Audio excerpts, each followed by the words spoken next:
Hello guys, আমাদের টিমমেটের মধ্যে আমরা ৩ জন মারা গেছি, কিন্তু আমার টিমমেট একটা আমাদেরকে রিভাইভ দিয়ে দিয়েছে। রিভাইভ দেওয়ার পরে এখানে অপর টিমে একটা এনিমিকে মেরে দিয়েছে। আমি চালাকি করে উকুন সেজে এখানে গিয়ে ওদের লুট বক্সটা লুট করে আস্তে আস্তে উপরের দিকে গিয়ে ওদেরকে 2-3টা ড্যামেজ দিলাম। ড্যামেজ দেওয়ার পরে ওরা এসে একটাকে নক করে দিলাম।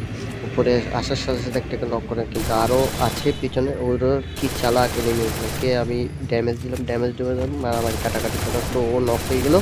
ও নাকার পরে ওকে আস্তে করে ক্লিয়ার করে দেবো। ক্লিয়ার করে দেওয়ার পরে আমি সামনের দিকে আস্তে আস্তে আগাবো, না হলে এখানে এসপি কাটতেছে অনেক করে। তারপর সামনে বের হয়ে একটু গুলো বেড়ে কোনো রকম বেরিয়ে আরও 2টা ওদের স্কোয়াডের এনিমি টিমমেট ছিল, ওদেরকে আমি মেরে যাওয়ার পর আরও এখানে ফুল স্কোয়াড ছিল। আরেকটা 2টাকে ডাউন করেছি, কিন্তু আমার টিমমেট যা ছিল সব মারা গেছে। ওখানে 2টাকে মারার পরে আমি নিজেও শহীদ হয়ে যাই জুমের ভিতরে। কীভাবে হয়ে